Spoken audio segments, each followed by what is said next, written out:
Comenzamos,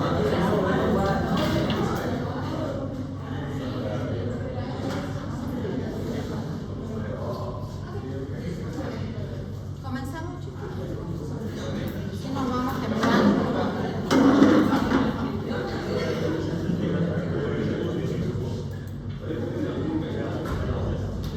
Bueno, ¿quieren apagar la luz? Ahí está bien. ¿Ven bien? Sí, no. Ahí está bien. Bueno, vamos a empezar un poquito ya con patologías. ¿Ya? Hemos visto anatomía, hemos visto fisiología, hemos visto cómo se estudia un poco el sistema auditivo. Ahora vamos a ver un poco de lo que es patología. ¿Bien? Ahí. Para que me entiendan un poquito ciertas cosas, ¿ya? Vamos a recordar un poquito de lo que es embriología. ¿Por qué necesito que recordemos embriología? Ustedes deben saber mejor que yo embriología. ¿Quién es su docente de embriología ahora? El doctor Galacho. No lo conozco. Bueno, pero supongo que deben saber mejor que yo embriología. Vamos a hablar solamente ahora de oído externo, después vamos a meternos a oído medio y vamos a hablar después de oído interno. ¿Qué tienen que saber del oído en general? Y esto lo tienen que saber por conocimiento general de médico. ¿Cuándo se forma el oído en el desarrollo embrionario? ¿Quién sabe a partir de qué semana nosotros podemos tener ya a un bebé que esté empezando a formar el oído? A partir de la semana 30, ya 18, 20 días. 8 en adelante. A partir de la semana 6 a 8. A partir de las sexta a 8 semanas, cuando ese bebito se está empezando a formar, ahí nosotros vamos a tener los primeros esbozos de formación del oído del bebé. Entonces, a partir de ahí, ese bebé ya tiene un poco de señales que le están dejando escuchar ciertas frecuencias, no todo. ¿Bien? El oído externo se va a formar a partir más o menos de la sexta semana, ¿ya? Y se va a formar a partir del primer y del segundo arco branquial. El primer y el segundo arco branquial van a tener estos, bueno, se nota ahí creo,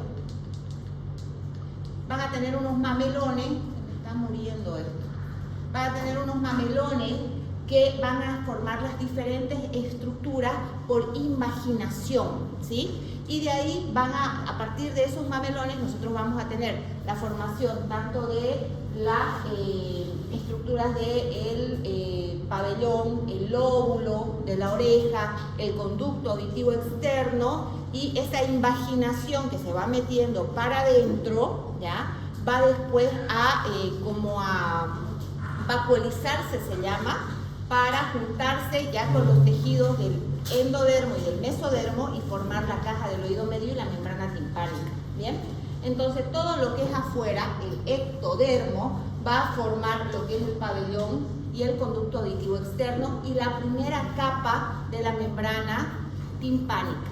¿Bien? Después vamos a hablar del resto. Esto de acá me está fallando porque se me está acabando la pila. Bien. En general, algunos términos que debemos utilizar en ciertas anomalías del conducto auditivo externo.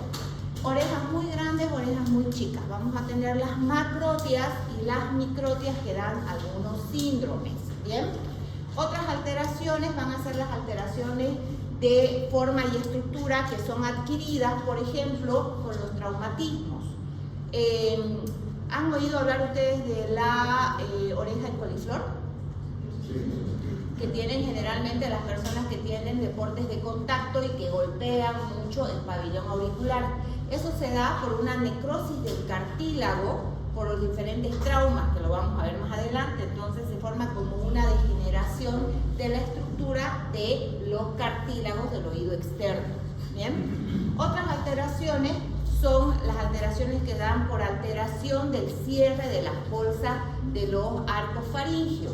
Vamos a tener, por ejemplo, las fístulas preauris, que hemos visto en algunos de sus compañeros, unas fistulitas que están acá delante del conducto auditivo externo, que pueden ser una, pueden ser dos. La característica de la fístula preauris, que es por una alteración en el cierre de la primera bolsa branquial, es que puede ser una fístula que termina como en un bolsoncito acá adelante, o puede ser una fístula que pueda llegar incluso a comprometer la parótida y el nervio facial, porque puede ser mucho más larga, porque acuérdense que como hay una invaginación del primer arco para formar las estructuras, esta invaginación puede llegar incluso hasta el cuello. Bien, estas fístulas tienen como características que tienen un fondo de saco, que puede ser un fondo de saco sucio en algunos pacientes y pueden abscedarse, entonces pueden empezar a tener abscesos preauriculares frecuentes. Con estos pacientitos hay que tener cuidado porque no se hace drenajes externos, o sea, el curar esta fístula no es solamente abrir y drenar, lo que hay que hacer es seguir el trayecto fistuloso y sacar todo el saco completo para hacer ya la resolución completa. Bien, después están los mamelones preauriculares, que son estos, o tofos también se llaman preauriculares, que también son alteraciones alteraciones en el cierre de algunos de estos mamelones que se forman en los arcos. Bien, ahora, ¿cuál es la característica de este mameloncito? En el oído no produce absolutamente nada, pero puede ser parte de un síndrome llamado síndrome otorrenal. Cuando uno ve a un niño con un mamelón preauris o bilateral, tiene que sospechar de que este niño puede tener alguna alteración en la implantación de los uréteres o en la forma de los riñones, como por ejemplo los riñones en herradura, que no sé si han escuchado eso, ¿sí? Eso se llaman síndromes otorrenales. Nosotros tenemos en otorrino pediátricos varios síntomas, síndromes, que se asocian el tema oído con algún otro órgano. Por ejemplo, hay síndromes otorrenales, otoendocrinológicos, otoneurológicos, que son niñitos que nacen con alteraciones congénitas que van agarradas de otros órganos. ¿Bien? Ahora esto, las microsomías. Las microsomías son también alteraciones congénitas y las microsomías tienen grados. Tienen grados, desde el grado 1 hasta el grado 5, ¿ya? El 5 más o menos es 4 o 5, es esto, ¿sí? Las microsomías se van a clasificar por la estructura de la orejita. Por ejemplo, cuando hay una alteración mínima en la estructura, con un conducto más chico, cuando hay una alteración mayor, con un conducto prácticamente cerrado, hasta un grado 4 o 5, donde nosotros no vamos a ver pabellón auricular. ¿Bien? Estos niños pueden tener tanto alteraciones solamente estructurales, o sea, solamente una cuestión estética de la orejita y del conducto, o pueden también tener alteraciones en la forma de los huesecillos, en la cantidad de huesecillos. Pueden haber niños que no tienen huesecillos o tienen solamente una anomalía, una masa que no se llegó a formar los huesecillos completos. Pueden tener totalmente ausencia de la caja del oído, ausencia de la mastoide, etcétera, etcétera, etcétera. Entonces, la audición de estos chicos puede depender, como les digo, solamente estructural, que puede ser una hipoacusia conductiva, porque por ahí solamente es el conducto el que no está formado, o puede ser una hipoacusia neurosensorial.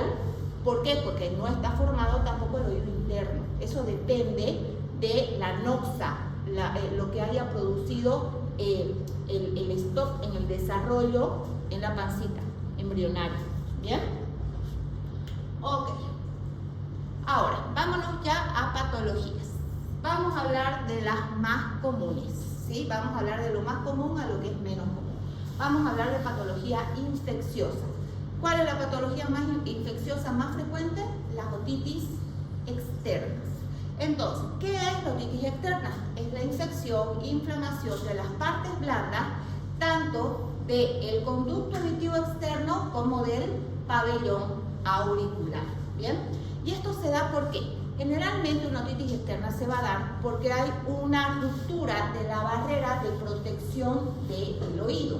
Acuérdense de que yo les había dicho que hay una barrera de protección en el conducto auditivo externo que está formado por los pelitos y está formado también por la producción de cera, que lo que produce es una película que como impermeabiliza más o menos el conducto. Cuando uno rompe esa barrera, o sea, es un oído que no está produciendo cera o se le está extrayendo la cera constantemente, y a esto nosotros le sumamos que por ahí se rascaron porque le picó un poquito y se abrió un poquito la piel, los gérmenes que normalmente habitan en la piel pueden llegar a penetrar esa barrera y producir esto. ¿Bien? La característica de la otitis externa, por su sintomatología, es un dolor que puede ir acentuándose, ¿sí? Que puede producir o no disminución auditiva. ¿Por qué? Porque puede ser que el paciente escuche bien porque solo está inflamado el conducto, pero puede llegar al punto en que empieza a producir pus, detritos celulares, y eso hace como un tapón de infección de pus ahí, y eso le va a producir una disminución de la audición, que es transitoria, obviamente, porque depende del estado infeccioso, ¿sí? Y otra de las características es cuando nosotros miramos el conducto, vamos a ver un conducto que va a estar hiperémico, va a estar edematizado, pero va a tener una membrana timpánica íntegra y dentro de todo normal, porque esto solamente es de partes blandas, acuérdense que solamente es piel. ¿Bien? ¿Cuál es el germen que está mayormente asociado a esta infección? El Staphylococcus aureus, que dentro de todo vive en ese lugar. ¿Bien? Nosotros podemos clasificar las otitis en dos, por el tiempo, que puede ser aguda o crónica, pero la clasificación mayormente se da por la extensión. Podemos tener una otitis externa circunscripta, que quiere decir que está en un solo lugar y generalmente se va a referir a un folículo, o sea, como una foliculitis, bien, que nosotros miramos y vamos a ver el lugar puntual de la infección. O puede ser una otitis difusa, llamada también otitis del nadador, ¿sí? ¿Por qué se llama otitis del nadador? Porque antes se creía que la única causa era la entrada de agua, generalmente agua contaminada, y se daba mucho en pacientes que hacían algún deporte acuático o que estaban constantemente en el agua, como pescadores, ¿sí? Entonces, vamos a tener una otitis difusa, donde el punto de infección no va a ser un solo lugar, sino va a estar diseminado a todo el conducto. Si se dan cuenta, hiperemia, edema, y vamos a tener una membrana timpánica íntegra. ¿Bien? Ahora, estas otitis externas pueden ir avanzando y podemos tener infecciones que pueden tomar todo el conducto, que pueden traer gran cantidad de secreción purulenta, detritus celulares, como acá. Y si esto se extiende porque no se hace un tratamiento adecuado o porque es un paciente que por ahí tiene algún tipo de patología previa que pueda hacer de que esto empeore, como el paciente diabético, por ejemplo, inmunodeprimido, vamos a terminar haciendo incluso una celulitis de partes blandas externas y una pericondritis. ¿Bien? Eso es más o menos el desarrollo hasta algo más grave. Ahora, otra de las otitis que es bastante frecuente y más en nuestro medio es la famosa otomicosis, que es la infección del oído, lo mismo que la otitis externa, pero por hongos. ¿Cuáles son los hongos que están implicados con mayor frecuencia en este tipo de infección? En el oído generalmente se encuentra la Candida albicans, que es este de acá, donde vamos a encontrar en el conducto auditivo que va a estar hiperémico, edematizado, húmedo. Vamos a ver estas como formaciones algodonosas dentro del oído. Y la otra, el otro hongo que es bastante frecuente es el Aspergillus niger, ¿sí? Y nosotros vamos a ver el Aspergillus de esta forma. Vamos a ver las hifas, que van a estar formadas por unos pequeños micelos con puntitos negros, así como ven acá, ¿sí? Lo más frecuente y lo que se encuentra más es que estén los dos viviendo en el mismo lugar. O sea que vamos a encontrar colonias tanto de cándida como los puntitos de los aspergillus. Bien, ahora, la colonia de los pitufos se reproduce en un oído que tiene las condiciones para poder vivir, ¿sí? Si un oído está seco y un oído tiene la capa lipídica normal que tiene que tener, no va a haber una reproducción de hongo, ¿sí? Estas colonias se reproducen cuando hay las condiciones de calor, humedad y alguna sustancia en la que se puede alimentar, como por ejemplo una costra hemática o pus, ¿sí? Entonces es muy frecuente que nosotros veamos infecciones micóticas, infecciones de otitis externa sobreagregadas con infecciones micóticas. Bien, sobre todo si ha pasado mucho tiempo de tener el oído húmedo por la otitis externa, ¿sí? Entonces, eso es importante. Aparte, también es importante que tengan en cuenta que los pacientes que usan corticoides de forma crónica tópica, sobre todo en la parte del oído, ay, me pica el oído, me pongo un poquito de Quadriderm, el típico, también tienen más predisposición a hacer este tipo de patología. ¿Bien? Ahora, ¿cuál es la característica? Obviamente el paciente va a tener el mismo cuadro de una otitis externa, va a tener dolor, va a tener sensación de oído tapado, va a tener sensación de oído húmedo, pero sobre todo el prurito en estos pacientes es bien importante, porque el paciente dice, me duele, pero más que dolor siento picazón y tengo ganas de meterme algo al oído porque es mucha la picazón que yo tengo. Entonces esta es una de las características que tiene la otomicosis. Ahora, ¿qué se hace con estos pacientitos? Se los voy a dar así todo poco a poco para que puedan entender. Las asocio las dos porque el tratamiento básicamente es muy parecido, ¿sí?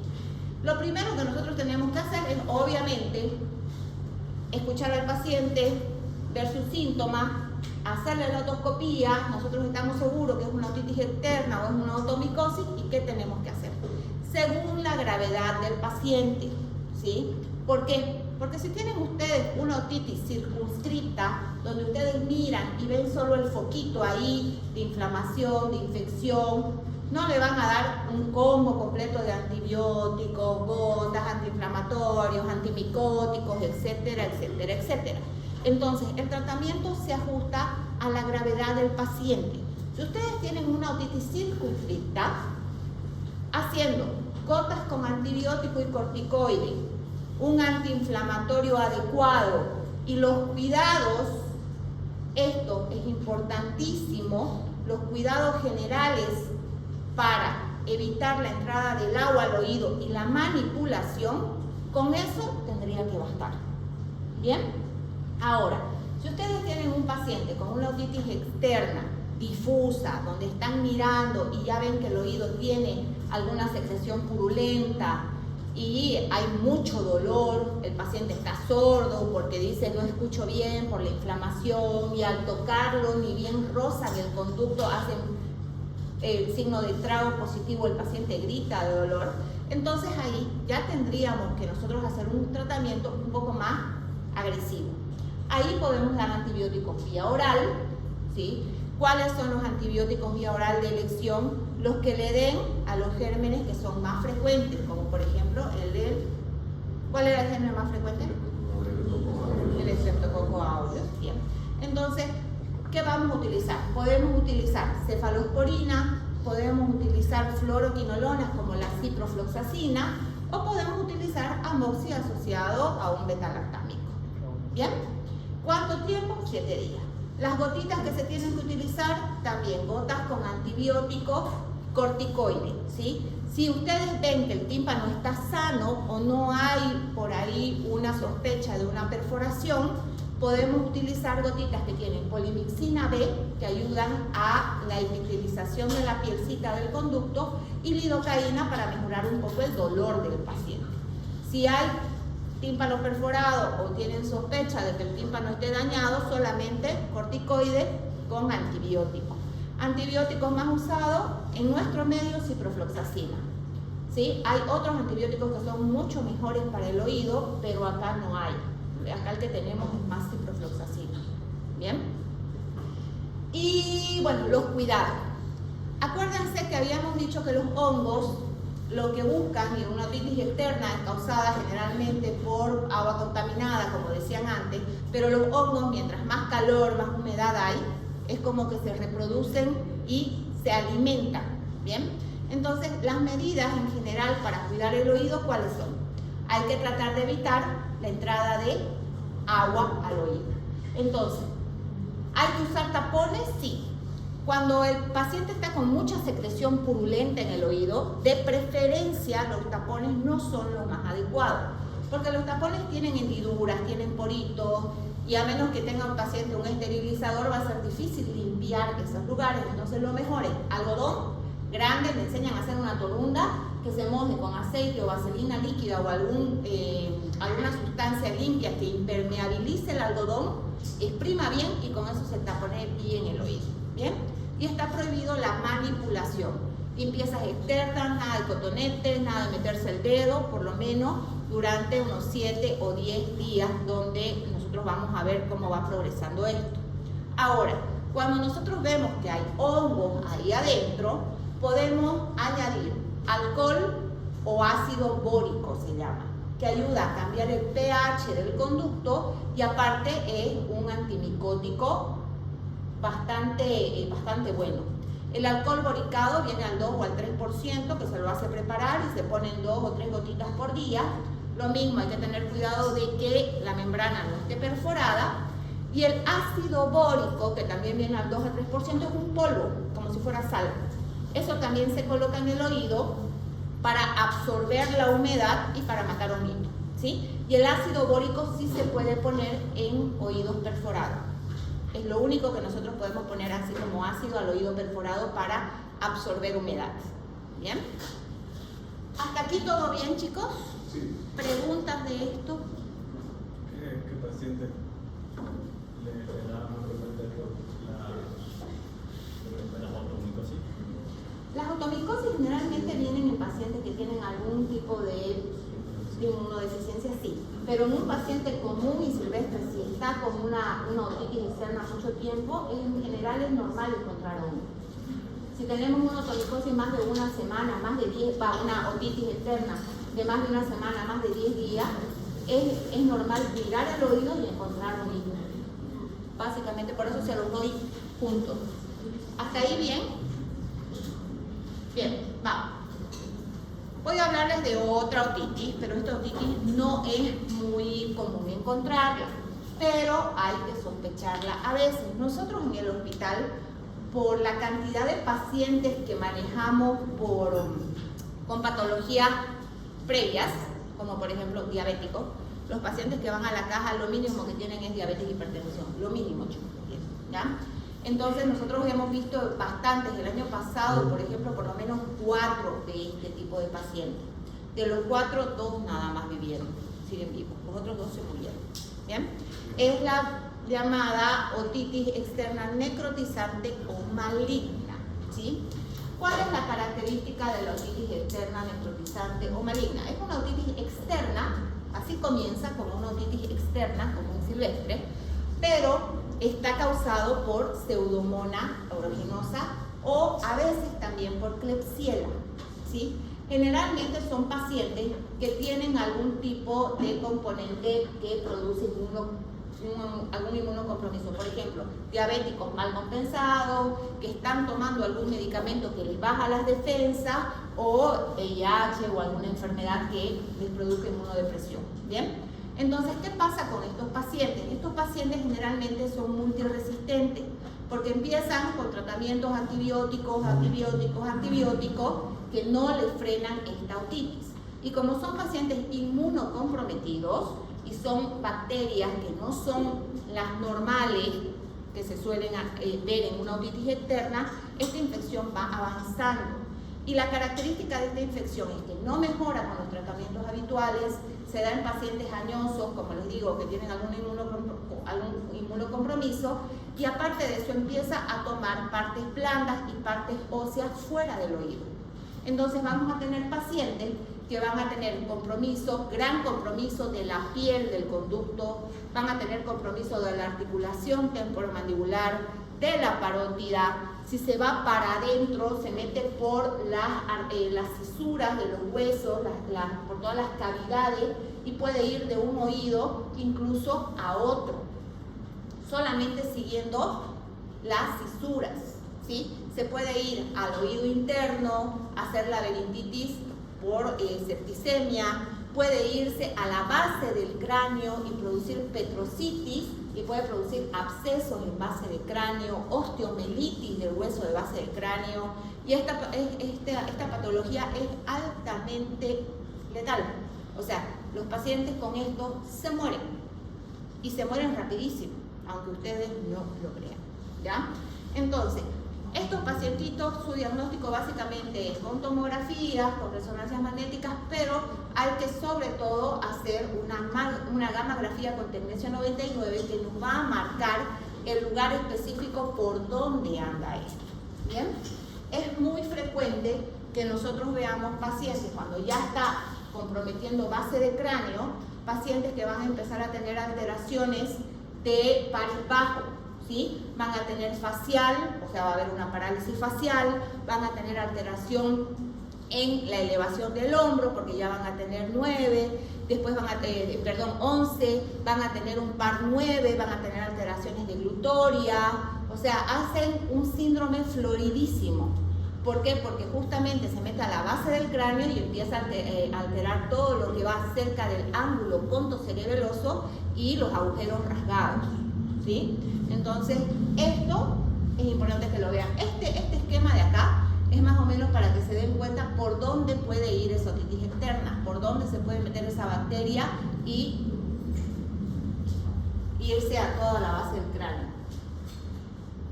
El tratamiento de esto es obviamente antibióticos de amplio espectro durante mucho tiempo y debridamiento quirúrgico. No hay otra, ¿ya? Ahora vamos a otro tipo de otitis. Estas no son tan letales, estas son otitis que se dan más por cuadros virales que se llaman las meningitis.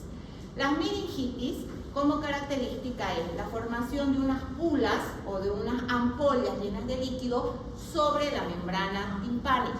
¿Bien? Generalmente van a aparecer después de algún cuadro viral, como por ejemplo un resfrío común. El paciente se va a quejar de mucho dolor y se va a quejar de hipoacusia. ¿Por qué? Porque la membrana timpánica va a parecer como que está así, miren, fíjense, pareciera como si estuviera súper abombada, como si el tímpano estuviera bombado, pero lo que tiene en realidad son pequeñas ampolitas que están encima. ¿Bien? Esto de acá, con un tratamiento médico, con antiinflamatorio, corticoides, gotas con antibiótico y corticoides y no manipular el oído, generalmente en 3 a 4 días mejora. Se reabsorbe la ampolla, baja la inflamación y el paciente mejora. Pero no hay que apretar, no hay que romper estas ampollas. Por más que uno tenga tentación de ir y apretarlas con el aspirador, no hay que dejar que se reabsorban solas. ¿Bien? Otra cosita que puede aparecer, vámonos un poquito afuera, con el conducto. ¿Bien? ¿Qué puede aparecer en el conducto también? El herpes zóster o llamado herpes óptico, ¿sí? El herpes también puede afectar el oído. ¿Se acuerdan cuando yo les mostraba en anatomía que había una zona que se llamaba zona de Ramsay-Hunt, que era una zona que estaba inervando el séptimo par, el facial, que iba desde la membrana timpánica, bajaba por el piso, salía y recorría todo lo que es el pabellón auricular? Esa zona se llama Ramsay-Hunt.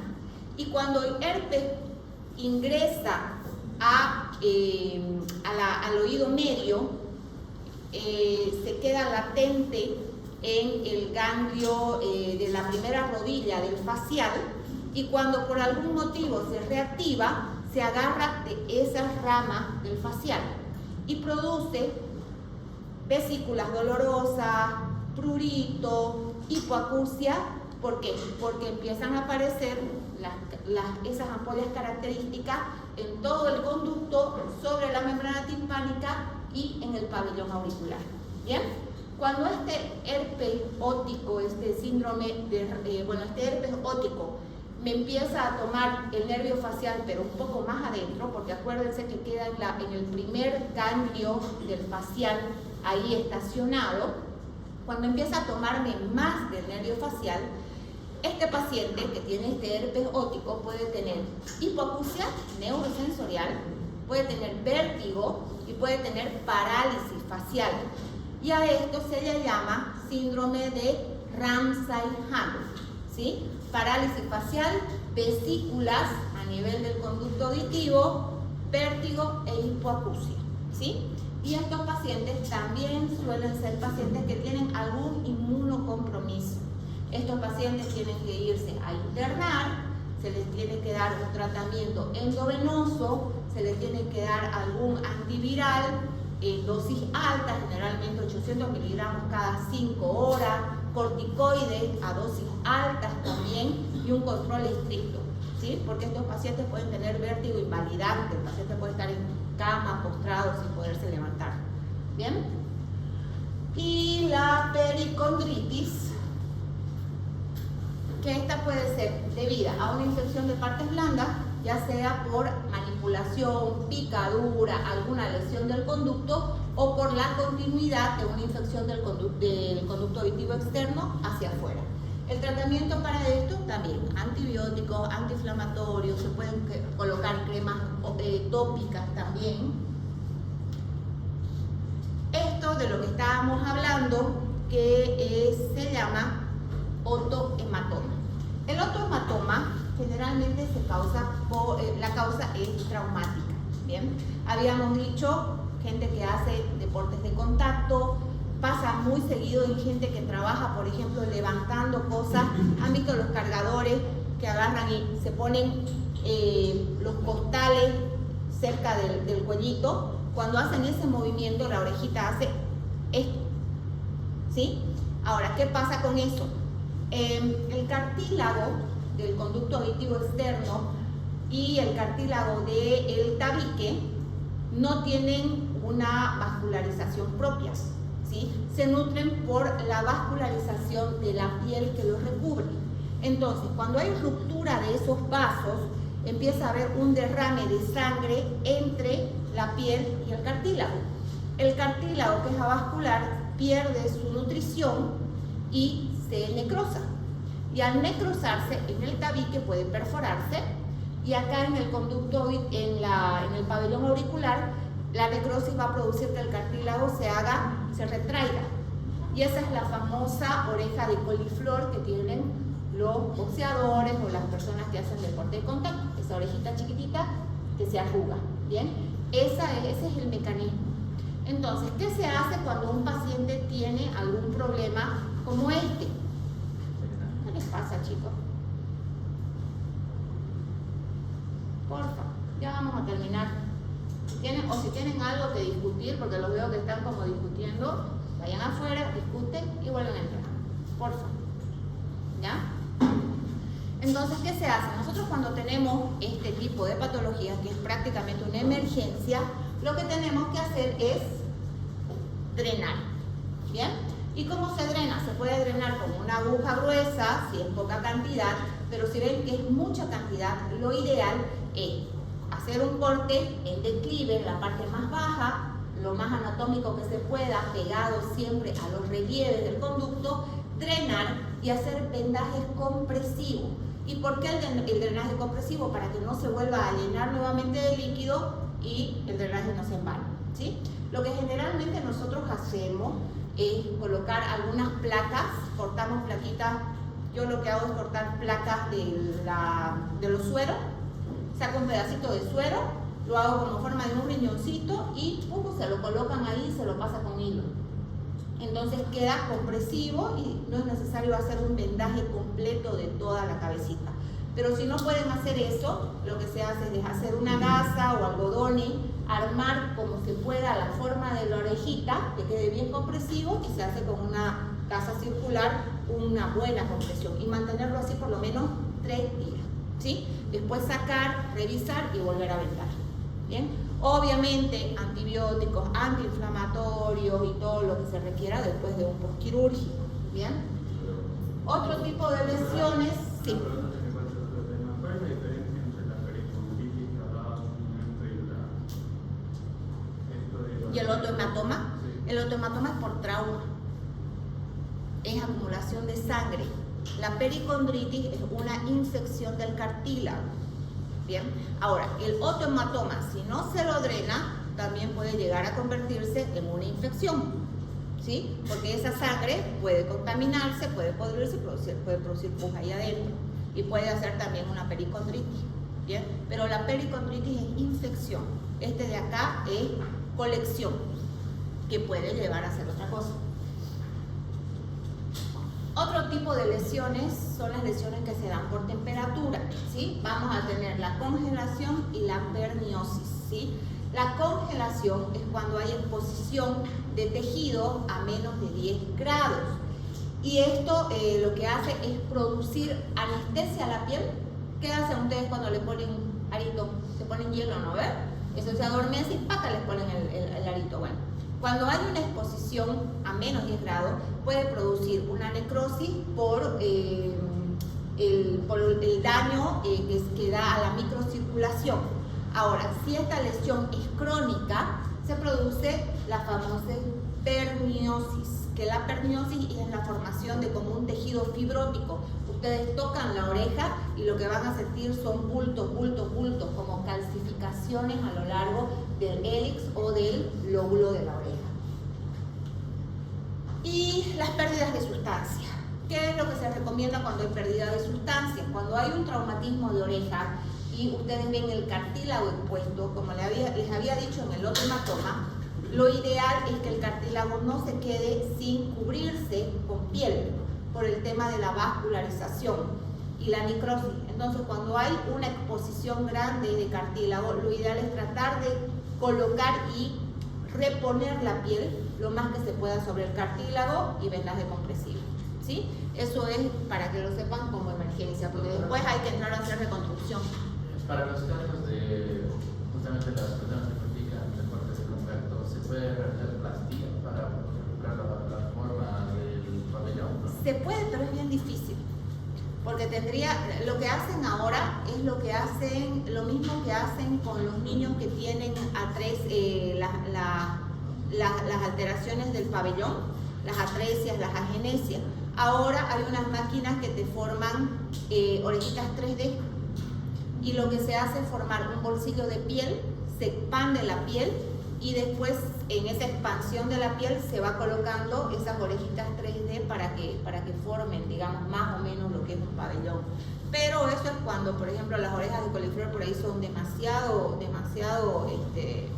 están demasiado alteradas, entonces sí se hace, porque en realidad el cartílago que queda ahí no sirve de mucho para hacer reconstrucción. Se pueden hacer reconstrucción con cartílago de costilla, chicos, ¿sí? Se saca cartílago de costilla y se hacen también moldes para hacer reconstrucción, pero para eso hay que hacer primero expansión de piel y después recién la reconstrucción de los cartílagos. ¿Y ese tipo de lesiones afecta significativamente a la audición?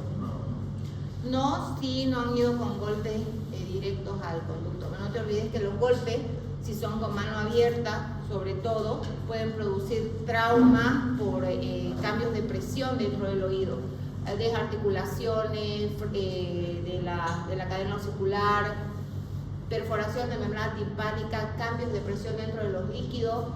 Por eso dice que cuando uno da un golpe con mano abierta, o los golpes que se dan con algo que pueda producir un cambio de presión, marean. Porque ese golpe, o sea, ustedes lo pueden hacer caer a la persona con la que están peleando, pero es porque hay como se llama conmoción laberíntica. El choque de presión brusco cambia las presiones dentro del oído y producen un síndrome vertiginoso agudo. Eso se llama conmoción laberíntica. Y eso que tienen así como tipo hinchado en un líquido que tienen, porque he visto personas. ¿Seroma? Sí. El seroma también se da por el mismo mecanismo del autohematoma. Es menos frecuente, sí. Y en algunos pacientes se da por trauma, por rascado, porque a veces no se dan cuenta y hay rascado importante y se produce linfa ahí adentro, seroma. Igual hay que drenarlo, igual hay que comprimirlo, igualito que el autohematoma. Y esto, los cuerpos extraños, ¿sí? Hemos hablado algo de esto ya con los que hemos visto tapones de cera, ¿bien? Nosotros vamos a tener cuerpos extraños que pueden ser orgánicos e inorgánicos. Los orgánicos son todo lo que son semillas, insectos, todo lo que se pueda podrir dentro del conducto. Los inorgánicos son todo lo que son objetos que no son orgánicos. En los niños juguetitos, en las niñas perlitas, cualquier cosita, basurita, plastofor, lo que cae de la piñata, todo eso puede entrarse al oído. El tratamiento básicamente es igual, hay que sacarlo de alguna forma, ¿bien? Pero solamente hay que tener cuidado de cómo hay que sacarlo. Acuérdense que los cuerpos inorgánicos se pudren, entonces si uno no va a tener la seguridad que lo va a poder sacar por lavaje, es preferible utilizar pinzas o mandarlo donde lo puedan extraer, porque muchas veces lo que uno hace tratando de extraer y no lo puede extraer es edematizar el conducto hace esto y el cuerpo extraño queda atrás y es imposible sacarlo. Después hay que hacer un tratamiento para sacarlo. ¿Bien? Entonces, ¿se pueden hacer lavajes para sacar estos cuerpos extraños? Sí. ¿Se puede utilizar pinzas con una buena luz? Sí. ¿Se puede utilizar alguna gota? También. Todo es válido, siempre y cuando ustedes sepan lo que están haciendo. Insectos. Lo primero que hace el insecto cuando entra al oído es aletear, es rascar, y eso produce dolor y produce una sensación de sonido en el oído, que eso es lo que le molesta al paciente. Para sacar un insecto, lo primero que hay que hacer es inmovilizarlo, ahogar. Gota, pueden ser cualquier gota ótica o yo lo que les digo, si están en el campo y no tienen gotas óticas nada, utilicen algún tipo de sustancia aceitosa, vaselina, aceite limpio de cocina, sirve. Ponen unas gotitas, el insecto se ahoga, se muere y a veces por el tema de la oleosidad el insecto puede salir incluso resbalado, ¿ya? Y si no, bueno, pueden utilizar hasta oxigenada si quieren. O sea, la idea es hacer que se deje de mover para que deje de molestar en el oído, ¿bien? Después de eso tenemos el tema de las semillas y todo lo que son granitos en el oído. ¿Se pueden hacer lavajes? Sí, pero tengan cuidado y tengan la seguridad de que los van a poder sacar para que esa semilla no germine y no se hinche, ¿bien? Ahora, los objetos inanimados como eso, por ejemplo, esto es un plastofor de esos que ponen en las piñatas de los niños, o pueden ser las rueditas, pueden ser cualquier cosa también, pinza o lavaje, ¿sí? Ahora, ¿qué pasa si llega el paciente y ya ha pasado por 10 manos, vino la abuelita, vino el papá, vino el amigo, todo el mundo intentó sacarle eso y llega con el conducto inflamado? Ustedes miran y saben que está ahí atrás, pero está todo el conducto inflamado. De preferencia, chicos, primero hagan tratamiento, disminuyan la inflamación del conducto, denle antiinflamatorios, que vuelva a los 3 días y se lo sacan, ¿sí? Porque tratar de sacar un objeto en un conducto que ya está inflamado o que puede estar infectándose, meterle agua o meterle pinza, o hacer sangrar o empeorar la otitis. ¿Bien? En ese caso, los corticoides están indicados. Corticoides con vía oral, en gota. Solo. Sí. Pueden ponerle siempre y cuando no haya perforación. Es más, la hidrocortisona se puede poner en oídos perforados. No mucho tiempo, pero se puede. Y los famosos tapones de cera, que esto lo hemos visto en la clase práctica y lo vamos a ver con los otros grupos que nos faltan. Tumores. Yo no les voy a hablar mucho de tumores porque en realidad no hay tanto tumor en esta zona, ¿sí? Lo que tienen que saber es que nosotros tenemos tumores benignos y malignos. Los benignos generalmente son derivados del tejido epidérmico o mesenquimatoso. Y los más frecuentes son los quistes congénitos, que ya habíamos hablado de esto, que son los colobomas preauris. Ahora, entre los tumores malignos, ¿cuál es el más frecuente? Es el carcinoma espinocelular y el vasocelular. ¿Por qué? Porque es una zona de gran exposición a los rayos del sol, a los rayos UV, y por tanto esta zona puede llegar a tener más exposición incluso que la cara en algunos pacientes. ¿Y dónde aparece con más frecuencia? Acá arriba, en el hélix, ¿sí? Es el lugar con más frecuencia. ¿Cuál es el tratamiento? Obviamente el tratamiento es indicarle al paciente que tiene que empezar a usar sí o sí sombreros de ala ancha, evitar la exposición al sol y el tratamiento quirúrgico, que es la resección, ¿sí? Para eso hay varias técnicas, dependiendo del tamaño de la lesión, de dónde está la lesión, hay varias técnicas para hacer resecciones, pero mayormente se hacen resecciones grandes, no se hacen resecciones chiquitas, no hay que ir a sacar solamente eso, hay que hacer resecciones grandes con gran extracción de cartílago incluso. Y estos son tumores que están dentro del conducto. Tenemos los osteomas y las exostosis. Los dos son tumores óseos. ¿Cuál es la diferencia? Los osteomas son como pequeños abultamientos que se van a dar en el conducto auditivo externo, dependiente del hueso timpanal de la mastoide. Y la exostosis son pequeñas, como ven ahí, formaciones óseas redondeadas que generalmente se dan por la irritación del conducto crónico. Esos pacientes que tienen otitis externas a repetición, que tienen exposición al agua a repetición, van formando este tipo de patología. ¿Qué es lo que produce esto? Lo primero que el paciente va a sentir es sensación de cuerpo extraño, pero sobre todo hipoacusia. La hipoacusia es una disminución auditiva, pero es conductiva, porque es algo que no deja entrar el sonido. Bien, entonces el diagnóstico generalmente siempre la otoscopía y se hace una tomografía de mastoides para poder diferenciar uno de otro. Y los dos tratamientos son quirúrgicos, solamente que en la exostosis uno va con una cucharita y tiqui, tiqui, tiqui va despegando esas pelotitas. En cambio, en el osteoma tenemos que ir con un taladrito a hacer un drill, a ir comiendo el hueso timpanal para que dé espacio al sonido. ¿Bien? Nada más. Eso es lo único que se hace con esto. Pregunta. ¿Nada? ¿Ya están para que les tome examen?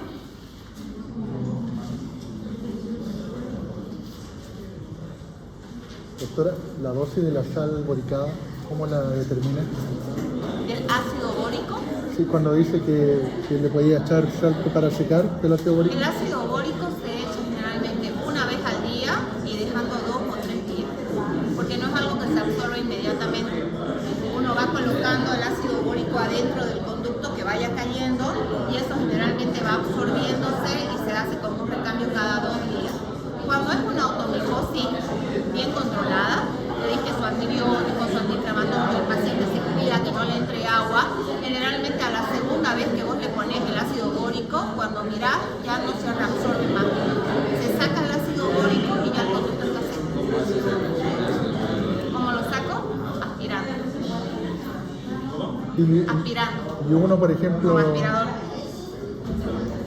como médico general en una emergencia, Un médico general, yo les diría que le diga al paciente que se ponga ácido bórico una vez por semana y a la siguiente vez no se ponga, se lo pongan mujeres. Entonces esa es la forma de controlar, porque se va a reabsorber y va a tener una semana para reabsorberse. Cuando ustedes lo vean, van a ver si hay necesidad o no de poner ácido bórico.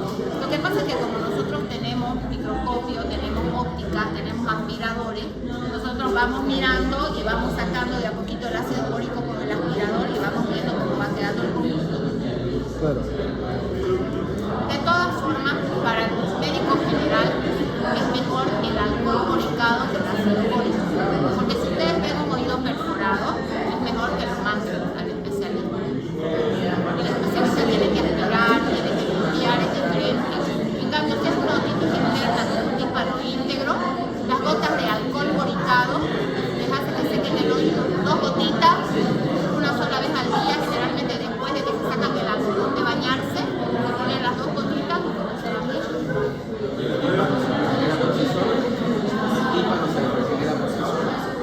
No, eso es cuando es una otitis externa sola, porque si está perforado es preferible que lo manden al especialista. El tímpano se cierra dependiendo de qué tipo de perforación tiene. Hay perforaciones que cierran, hay perforaciones que no cierran. Chicos, Solamente visualizando la clínica, porque no incluiríamos ninguno de los test que nos enseñaron en clases. ¿en esto? No, porque una otitis externa no vale la pena que le mandes a hacer pruebas auditivas. Porque una otitis externa es una infección. y vos le vas a mandar a un fonoaudiólogo a hacer una audiometría, el fonoaudiólogo mira el oído para hacer la audiometría. No piensas que el fonoaudiólogo va y le pone nomás los cosas, no, el fonoaudiólogo mira el oído antes de hacer la audiometría. Entonces va a mirarlo, va a ver la otitis externa y va a decir, vuelva a crear el tratamiento. Una otitis media crónica, un paciente que tiene el oído perforado de hace años, o tiene el oído seco sin infección, puede hacerse una audiometría. Es más, hay que mandarle a hacer un paciente que tiene el oído sulfurado no vale la pena. Chicos, no terminamos la clase, sus compañeros están preguntando.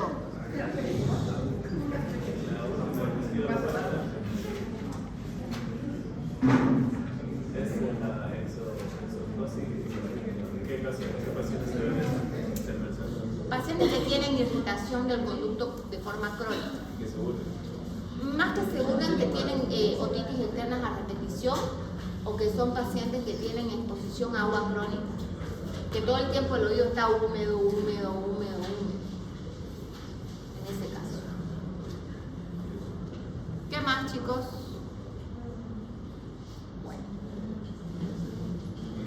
Y la gotita de agua oxigenada como profilaxis, hay alguna gente que usa para los resfríos y la otitis. La otitis, no, el agua oxigenada no se usa como profilaxis para nada de eso. No. Bueno, tiene la costumbre que ahora no hay No. El agua oxigenada es excelente para los tapones de cera, que yo les había hablado creo que alguna clase práctica. Se puede poner agua oxigenada en un tapón de cera para ablandarlo para poder lavar. Yo, por ejemplo, a los bebitos, cuando son niños chiquitos, menores de 1 año, le digo a la mamá, póngale 1 o 2 gotitas de agua oxigenada cuando hay taponcitos de cera, y al 3er o 4º día que uno lo mira, ya no tiene, porque es cera nueva y se va disolviendo y se va yendo. Para los pacientes con otitis externa sí les sirve. Pero ¿qué pasa? La otitis, el agua oxigenada ablanda mucho la capa epitelial y la macera. Entonces, cuando vos pones mucho tiempo agua oxigenada en un oído, podés causar lo contrario. Podés inflamar el conducto. Entonces, poner agua oxigenada así por si acaso, yo no lo recomiendo, ¿sí? Hay pacientes que son formadores de cera, porque el tapón de cera, acuérdense que puede ser que uno lo produzca haciéndose limpiezas mal hechas, metiendo el cotonete y empujando, o puede ser un paciente que tiene alguna alteración en el conducto o puede tener hipersecreción de cera, ¿bien? Yo tengo pacientes que vienen todos los años en la misma fecha a sacarse sus tapones de cera porque ellos ya saben que están empezando a hacer, porque ya les empieza a picar, empiezan a escuchar menos, empiezan a sentir como que el oído está como más sucio. Entonces dicen, listo, ya estoy haciendo mi tapón de cera y van al consultorio a que se lo saquen. Y hay otros pacientes que lo que hacen es ya cuando empiezan con eso, ponerse sus gotitas para la cera, los fluidificantes de cera, o se ponen agua oxigenada. Yo tengo un paciente, neumólogo, no voy a decir el nombre para no venderlo, que yo le hacía los lavajes y aprendí a hacerse solo los lavajes. Y se hace solito su lavaje. Se pone su agua oxigenada y al 3er o 4º día él se hace solito su lavaje con su jeringa. ¿Ya? Hay que tener cuidado, ¿sí? Hay que tener cuidado porque un chorro de agua, un chorro de suero mal puesto ahí adentro les puede producir perforaciones. Y las perforaciones, según la perforación, o pueden cerrar o pueden quedar con el oído perforado para siempre. Una perforación timpánica produce un 30% de disminución auditiva, chicos, ¿sí? De forma conductiva, ¿sí? Una perforación que no cierra en 3-4 meses es candidato para una meningoplastía, que es una cirugía de injerto de tímpano, que no siempre agarra. Entonces hay que tener cuidado. ¿Bien? Los veo muy dispersos hoy. Allá atrás, por ejemplo, ese grupo allá, a este lado.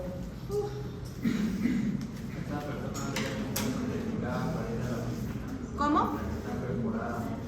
El paciente que tiene el oído perforado puede ir a la piscina, pero no puede meter la cabeza en agua.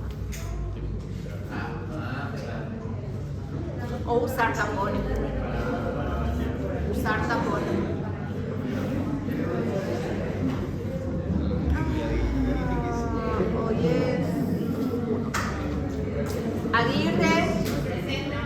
Amancio, Antelo, Cabello, Calderón, Carrara, Castillo, Chilo, China, Cortés, Denker, Durán, Elorriaga, Escalante, Escobar, Cine, Garay, Presente. García, González, Gutiérrez, Amir. Amir, ¿qué te pasa? ¿Por qué estás peleando con tu compañera?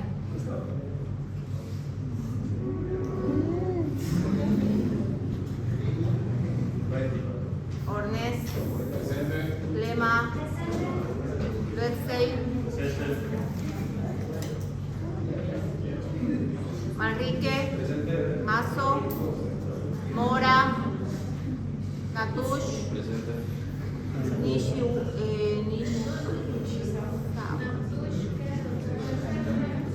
tengo un Natush nomás en lista. Ortiz, Palacios, Natush está. Están los dos. Natush Notali. Palacios. ¿Vos sos pariente del doctor Nilo Palacios? ¿De quién? ¿Nilo? No. Palacios, ¿no? Lástima. Tenía 10 puntos más. Paz, Ana Bárbara, Paz, Mateo, Portillo, Quesada, Reynoso, Ríos, Rivero, Roca, Salvatierra, Santander, Ferrate, Silva. Vos también estabas bastante... Lo veo, yo, Toto se ve de acá, Toto. Tapia, Urioste, Vaca Flores, Valverde, Vargas, Natush Alejandro, Virués, Yorimoto, Salini, Zambrana,